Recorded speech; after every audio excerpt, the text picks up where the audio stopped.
And we are finally back with another episode of the C64 Round Up, your concise guide to the latest news and releases for your Commodore 64.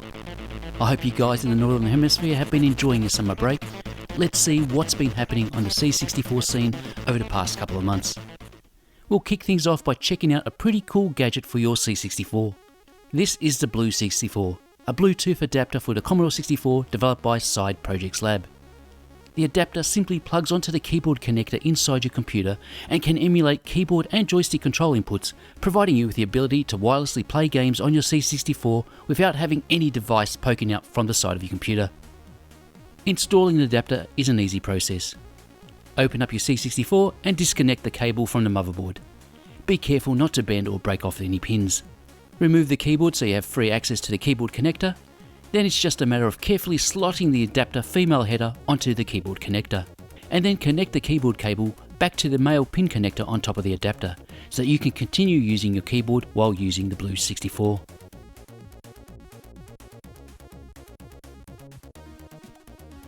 If your C64 happens to have what is known as the shortboard motherboard version, then there is a special version of the Blue 64 that has the female header mounted upside down and an arm extension that allows the Blue 64 to be situated in a position that will not interfere with the reinstallation of the keyboard and upper case.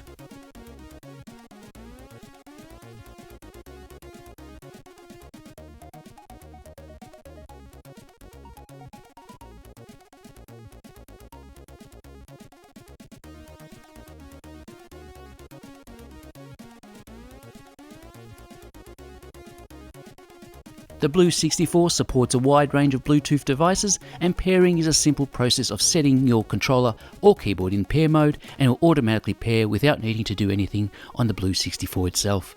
Up to 3 devices can be paired at any one time. So without doing anything else, you're ready to play some games wirelessly with the added bonus of having the spacebar mapped to the controller start or menu button, and button B is also mapped to up for you freaks out there who don't like pushing up to jump. You also have the ability to quickly swap joystick mapping from port 2 to 1 with a simultaneous press of the select and Y buttons. The Blue 64 does allow you to modify the button mapping using an on-screen menu function that at first is a little confusing to use, but it doesn't take too long to navigate around with it, but I personally found the default mapping sufficient for my needs. I found that using my Wii U controller with the Blue 64 adapter to have worked really well with minimal lag input, and have preferred using it in place of my bulky backbit Gen Assister that I've been using for over the past few years. The easy plug and play nature of the device along with its straightforward pairing process should be an enticing proposition for many C64 enthusiasts. I'm certainly enjoying using the adapter myself. The Blue 64 adapter is available through these 3 authorised sellers with a starting price just a little over €30.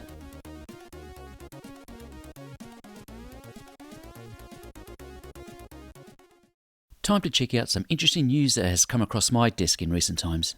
The recent partnership between Haplo and Andy Johns has borne strong release titles of late, which include Ooze, Binary Battle and Shift. So I was elated to hear Haplo announce that he was working with Andy on the next C64 game in the Nixie franchise, Nixie and the Seeds of Doom.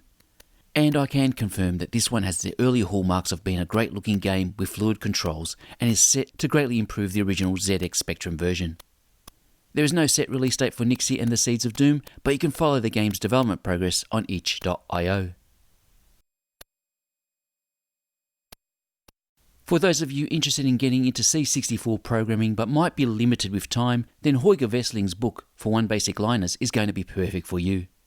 The book provides a comprehensive introduction into the world of basic one-liner programming, a technique in which tasks, graphics, sound effects and even simple games are created using a single line of code up to 80 characters.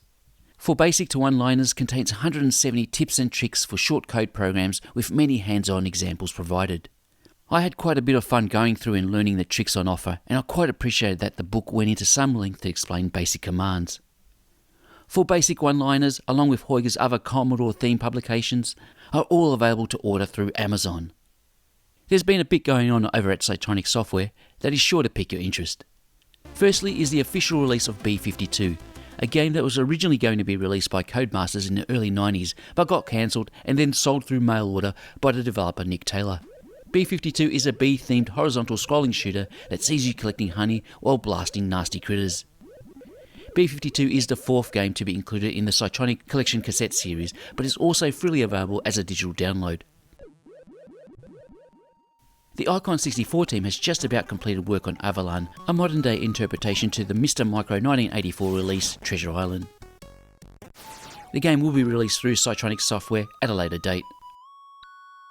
Cytronic has also announced that they have put together a special John Wells cartridge compilation containing 6 full games that will go on pre-order shortly. Also going on pre-order will be the 5th tape in the Cytronic collection range, Starfish by Richard Bayless. Windigo Productions has confirmed that their next release will be a turn-based war game called Battle for Kronos. The game will feature 8 single-player campaigns in addition to skirmish maps for up to 4 human or computer players and 9 simulator maps for tactical training. Rumour has it that the physical edition of the game will be distributed via Polyplay. I've held off from reporting on the development of the first-person shooter game called Grey because it's pretty much felt like a technical demo rather than a fully fledged game. Well, those feelings have now been dissipated with the latest work in progress build showing the project evolving to something that resembles a properly formed game. The tank-style controls work well and the general speed of the game is sufficiently smooth. Though nothing can really be done about the game looking like a pixelated mess from up close, I do really appreciate the effort that's gone into producing the closest thing we'll ever get to Doom on the C64.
Things have slowed down a little over the past couple of months when it comes down to quality new game releases.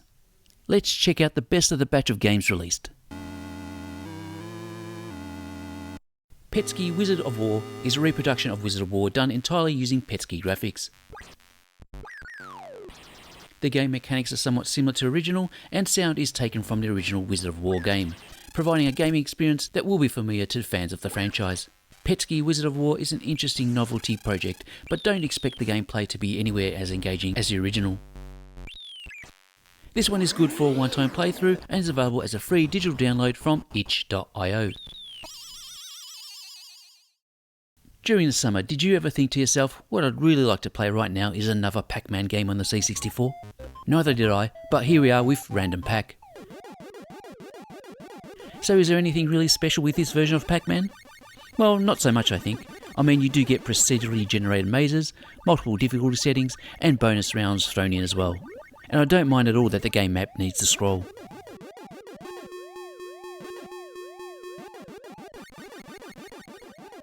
Random Pack is a well executed Pac-Man game, possibly I would say it's my favourite Pac-Man game on the C64. But can we now just all agree that we don't need any more straight clones or faithful reproductions of Pac-Man? Hot on the heels of the release of Drip, which we covered in the last C64 Roundup, we now have Drip 2, more of the same. Drip 2 is an arcade-style game featuring 15 additional levels where the objective is to move along the pipes of each floor and rust them in order to advance to the next level. Drip 2 does not really offer anything different to the original Drip. It is a challenging game, and the same gripes I had with the original exist here, which is a lack of progressive gameplay and the control mechanism is not tight enough for a game of this kind. The game is available for free from itch.io and is designed for PAL machines.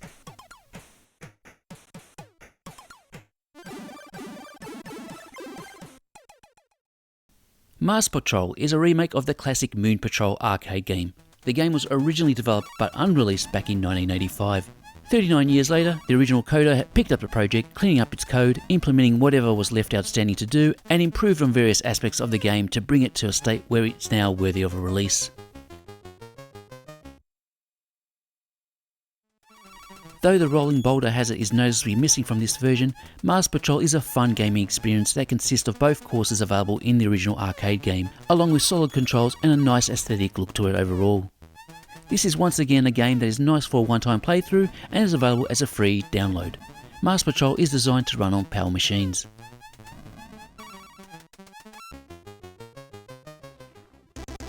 Iowa Jack is an Indiana Jones themed text adventure that is perfect for newcomers to the genre. Take on the role of Iowa Jack as he heads off in search of a legendary treasure. The game runs off a parser that adopts a simple structure and is devoid of any dead ends or deaths. The storytelling within the game is engaging and well done, with high-res graphics interspersed throughout, acting as a reward for getting to certain points within the story. There are 3 parts to Iowa Jack, with the first 2 being straightforward to progress through. This one is well worth a try if you're interested in casual text adventures.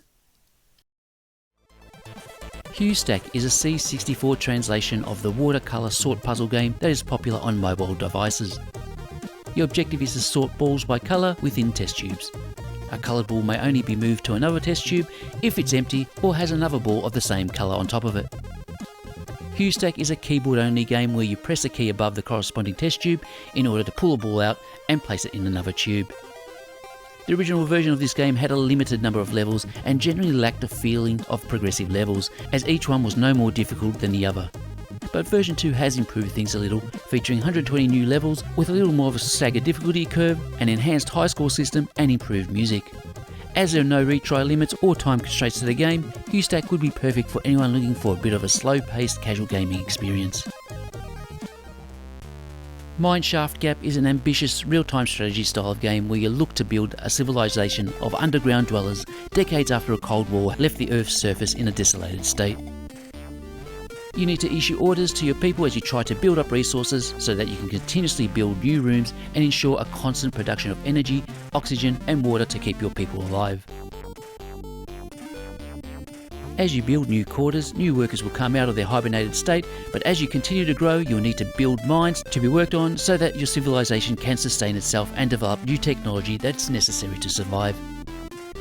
Mineshaft Gap works off a menu-driven system to issue orders, and at first you'll feel quite bewildered by what you're supposed to be doing. The game manual goes to some depth to guide you, but I can't help but think there's so much more that is not documented, and I often found myself scratching my head as to why I was or was not able to build something at a particular time. The perceived complexity is likely to turn off 90% of you viewers watching this video, and that's a shame, as the game looks quite good and the developer should be applauded for attempting something different with a bit of depth of play. Mineshaft Gap is a free digital download from itch.io and is designed for PAL machines. River Barrage is a horizontal scrolling shooter where you take control of a riverboat armed with a missile launcher. Why does a riverboat have a missile launcher, I hear you say? Well, you see, terrorists have captured a national park and they're plotting to drop mines in a river so that they can blow up the dam. There are plenty of obstacles for you to overcome, including blocked bridgeways, tanks, gunboats and hungry crocodiles, while at the same time bonus points can be attained by rescuing swimmers and picking up life rings. What is interesting about River Barrage is that it's the first release that I know of that is built off the modified shoot-'em-up construction kit engine where it scrolls in the right side direction. River Barrage starts off as a fun arcade-style shooter with some attractive graphics and cool music by Richard Bayless. Unfortunately, the game terrain is somewhat repetitive and it starts to feel like you're looping around the same levels, but only with more enemies coming in your direction. And that's a real shame, as a little more focus with level design could have resulted in a real good shooter that would attract more people to play it. A missed opportunity, I think, but do give the game a try and let me know what you think. River Barrage is a PAL-only compatible game and is available as a free digital download from itch.io. Splatch is a Boulder Dash style arcade game where you take control of a lost and hungry white rabbit who loves eating carrots. Carefully navigate your way through the various garden layouts, collecting all the carrots while taking care not to get crushed by acorns and avoid getting attacked by squirrels and butterflies. If you enjoy Boulder Dash, then I'm sure there's plenty for you to sink your teeth into here. The game is available as a free digital download from itch.io and will run on both PAL and NTSC machines, though it's not optimised for the latter. And that is a wrap on another C64 Roundup. If you enjoyed the content, I would appreciate you sacrificing one of your likes to the algorithm gods to help spread the gospel of Commodore 64. Until next time, bye for now.